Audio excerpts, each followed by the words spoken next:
How's everybody going out there? Happy Monday. Hope all is well. Glad you can make it. Hope you had a fantastic weekend. It's Monday morning. Lay the foundation to a great week. It all starts with Monday. Laying that foundation. My Monday started out fantastic. I hit legs this morning, killed it. I'm going to be walking crazy all day tomorrow and probably the next day after that. It usually takes a couple days for my legs to start feeling the workout, but my legs are already hurting, and that's just not a good sign. I'll be hurting for 5 or 6 days probably, but it's a good pain.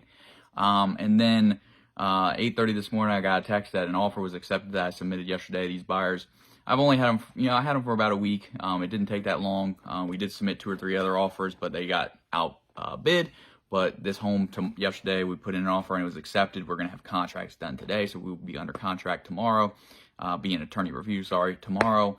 And so exciting for them. And guess what? They didn't go 25, 30,000 over ask. They went to ask, and it got accepted. So super happy for them. They didn't, overpay either at the same time, and it's a great thing. So anyone at all your real estate needs, I've got you covered. First-time home buyers, your forever home.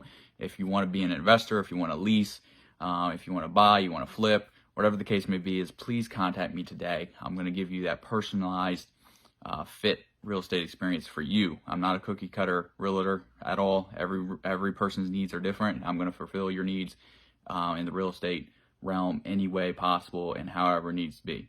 So with that being said, I also went to an open house yesterday, and it got me thinking about open houses. So, going to talk about a little bit. It's not going to be real in depth, but just touching on open houses for both buyers and the sellers.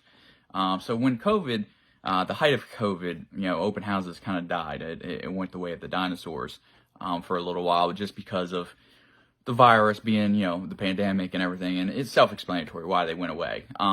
But now, obviously COVID's still out there, but, with the vaccines and everything getting a lot better, things are getting better, and real estate agents are more likely to hold open houses. They're more likely to tell their listers that they need to do an open house, and listers are more likely to agree, and then buyers are more likely to come. So it's an all group thing. Open houses are back. I went to one yesterday. It was a very nice home, but 220, 240, nothing crazy. Very nice home though. And we were there at 12:55. It started at 1, and we were already 16th in line. So, needless to say, it was a very busy open house. But that brings me to my first point for buyers. An open house, going to an open house, attending an open house is a great way to gauge interest on the property. Is it just you that likes the property? Is there, maybe you have quirky likes you think, and, there's not going to be a lot of people going after the property, whatever the case may be is. But when you go to the open house, you're going to have a firm idea of how much interest is going to be in the property. Are you going to have to get in a bit more? Yesterday was a prime example. I told my buyer when we got there 5 minutes early and there were still 14 people ahead of us, I said, I want to let you know this is probably going to be a bidding war. I was like, obviously I don't know that. And I was like, but I know that. But, so anyway, that's one thing to do. Another thing to do is it's a way to have direct contact with the listing agent. And this is great for a couple of reasons. One, most listing agents host the open house. If not, their assistant or somebody else in their real estate office hosts it for them. And it's a great way to ask all your direct questions directly to the listing agent, put them right on the spot, get them to answer those questions for you. For example, my buyer had a question about the roof. It looked a little aged. It didn't look like it was terrible or anything like that, but it looked a little aged. So he had some concerns about the age of the roof, and the listing agent was right there to answer the questions. She actually had a seller's disclosure printed out, so she did a great job hosting the open house. Kudos to her. So she had a seller's disclosure right there at our hand, so we read it right there, and then I answered his question for him. It's also for the, listers, the sellers, again, same thing. It's a great way to gauge, how much interest is in the property. Are you going to get multiple offers? Is it going to be a case where it might be on the market a little bit longer than you like? Typical rule of thumb for open houses, for every 100,000 the house is sold for, you should at least get one person in the door. So if it's a $500,000 home, most realtors are aiming for 5 or more people. If it's a $200,000 home, 2 or more people, so on and so forth. Like I said yesterday, I don't know how many people overall showed up, but we were only there for 30 minutes and there was 20 people there. So definitely that was a success in open house standards, no doubt about that. And then the other thing is with sellers, the other reason to do this open house is, and like I said, I'm not doing a deep dive into it, but just some thoughts, random thoughts I had. Another reason is that sellers, you get both direct and indirect feedback based on what the listing agent is hearing. So sometimes, a buyer will come right up to listing agent and say, hey, I don't like the house because of this.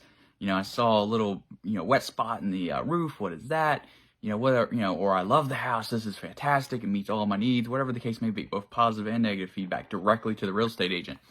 Now, on the other side of that, the indirect, most of the time, they don't, most people won't exactly push the negative right onto somebody, but a listing agent at the open house picks up on these things, picks up on random chatter a husband and wife is having, or a realtor and their client is having about a house. They can pick up little things like, what the, negative things were that people didn't like about it, what the concerns were with people having it. I guarantee you, the realtor heard me talking about the roof. I promise you they did. And, between me and you, maybe I was saying it at the volume for a reason to, put it to their attention that the roof does need to be attended to based on what I saw.